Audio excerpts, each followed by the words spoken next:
नमस्कार दोस्तों, आप सबका स्वागत है मेरे YouTube चैनल पर और मैं ऋषि मिश्रा आप सबका स्वागत करता हूं यहां। और आज बात करेंगे उत्तर प्रदेश में किस तरह से राम का नाम आम आदमी तो ले ही रहा है, अब माफिया की भी मजबूरी हो गई है कि वह राम की शरण में रहे। अगर राम की शरण में रहेगा तभी उसका उद्धार होगा और तभी वह सुरक्षित रहेगा। हम ये देख रहे हैं कि जब से योगी आदित्यनाथ की सरकार आई है, माफिया का उन्मूलन हो रहा है और उसका अर्थतंत्र टूटा है, उसका साम्राज्य छोटा हो रहा है और कहीं ना कहीं अनेक माफिया पहले भी मिट्टी में मिलाए जा चुके हैं, उसका तरीका अलग अलग रहा है। और अब जो बचे खुचे हैं उनके लिए एक ही नाम रह गया है, राम का नाम। राम का नाम लेंगे तो उत्तर प्रदेश में सरवाइव करेंगे और अगर नहीं लेंगे तो उनके लिए फिर दूसरे रास्ते मुख्यमंत्री योगी आदित्यनाथ और उनकी टीम ने तय कर रखे हैं। आज एक जो जौनपुर से बड़ी बुलंदी के साथ चुनाव लड़ने का ऐलान कर चुके थे धनंजय सिंह, जब इस मामले में जेल चले गए, एक पुराने मामले में 2 साल की उनको सज़ा, 2 साल से अधिक की उनको सज़ा हो गई और वह जेल चले गए, तो पत्नी श्रीकला को बहुजन समाज पार्टी से टिकट दिलाकर लड़ाने का प्रयास कर रहे थे।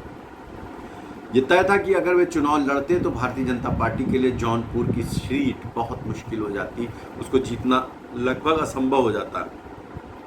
इसी बीच में घटनाक्रम बदले और टिकट या तो वापस कर दिया गया या मायावती ने टिकट काट दिया। जो कुछ भी हुआ उस पर काफ़ी बातें की जा चुकी हैं। तो अब बात आज की, आज श्रीकला के पति धनंजय सिंह, जो कि एक नामवर माफिया और पूर्व सांसद हैं, उन्होंने अपनी एक पोस्ट सोशल मीडिया पर डाली जिसमें उन्होंने भगवान राम के शरण में और राम नाम की बात कही। तो इस तरह से ये स्पष्ट हो गया कि आने वाले दिनों में धनंजय सिंह राम की शरण में हैं। जैसी कि खबरें आ रही हैं, उनके दोषी होने के नाते वो तो नहीं, मगर उनकी पत्नी श्रीकला बहुत जल्द ही भारतीय जनता पार्टी में शामिल होंगी, भाजपा के मंच पर नजर आएंगी, जिससे कि जौनपुर में भारतीय जनता पार्टी को काफ़ी मदद मिलने की उम्मीद है। धनंजय सिंह से पहले जिनको भी उत्तर प्रदेश में सुरक्षित रहना था, वे बड़े बड़े माफिया राम नाम की शरण ले चुके हैं। कभी राम विरोधी हुआ करते थे, अलग अलग पार्टियों में हुआ करते थे और जीतकर विधानसभा पहुंचते थे और राम मंदिर का विरोध किया करते थे, मगर अब राम का नाम लेकर ही उसी सहारे आगे बढ़ रहे हैं, जिसमें एक नाम है समाजवादी पार्टी के विधायक और कभी बड़े माफिया रहे अभय सिंह का। अभय सिंह वे व्यक्ति हैं जिनका समाजवादी पार्टी में काफ़ी दखल रहा और वे विधायक रहे अयोध्या डिस्ट्रिक्ट की एक विधानसभा सीट से, अभी भी हैं। पिछले दिनों उन्होंने राज्यसभा चुनाव के दौरान भारतीय जनता पार्टी का समर्थन किया और अपनी पार्टी के एजेंडे के खिलाफ जाकर बीजेपी के साथ खड़े दिखाई दिए। अभी तक समाजवादी पार्टी में हैं लेकिन बात भाजपा की करते हैं। और राम मंदिर के दर्शन के दौरान अभय सिंह जब गए राम मंदिर के दर्शन करने तो उनके आंसू निकल रहे थे श्री राम लला के विग्रह के सामने। तो इससे अंदाजा है कि ये आंसू पश्चाताप के थे, भक्ति के थे, या इस बात के थे कि भगवान राम के सहारे मुख्यमंत्री योगी आदित्यनाथ भी उनको अपनी शरण में ले लें और वे सुरक्षित रहें।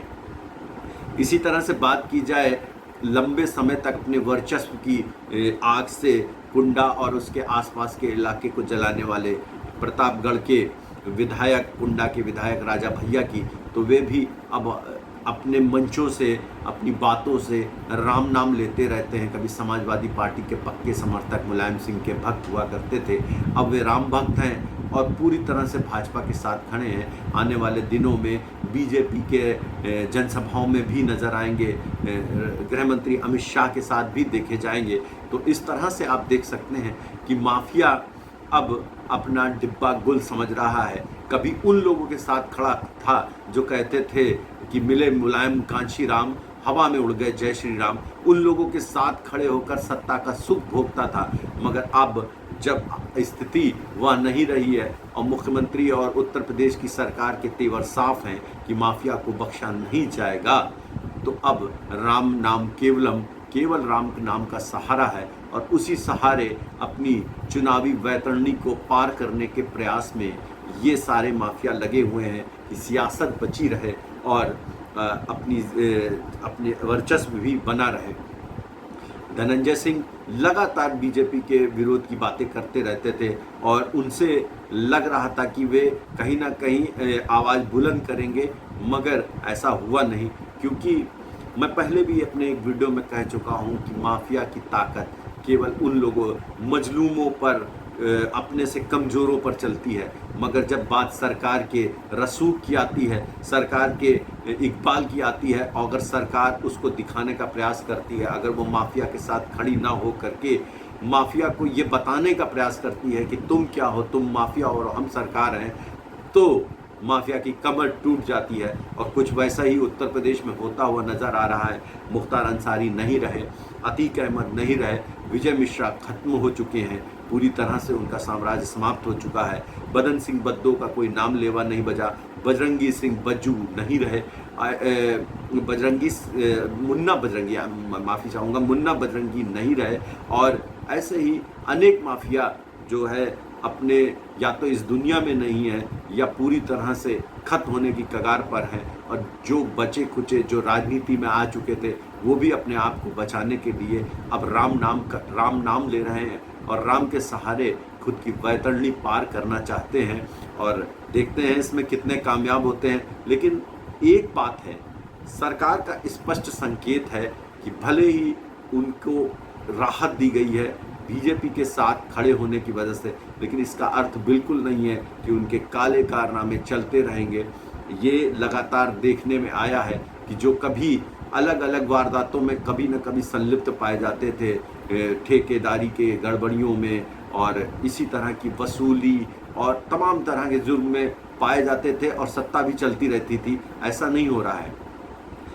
पिछले 2017 से हम लगातार देखते आ रहे हैं कि माफिया अब केवल राजनीति कर रहा है और राजनीति के ही सहारे आगे बढ़ने का प्रयास कर रहा है, ना कि किसी पर दबाव डालकर जोर ज़बरदस्ती के जरिए ज़मीन पर कब्जा करके ठेका पट्टी में मोनोपोली स्थापित करके आगे बढ़ने के प्रयास अब वैसे नहीं नज़र आते जैसे पहले हुआ करते थे।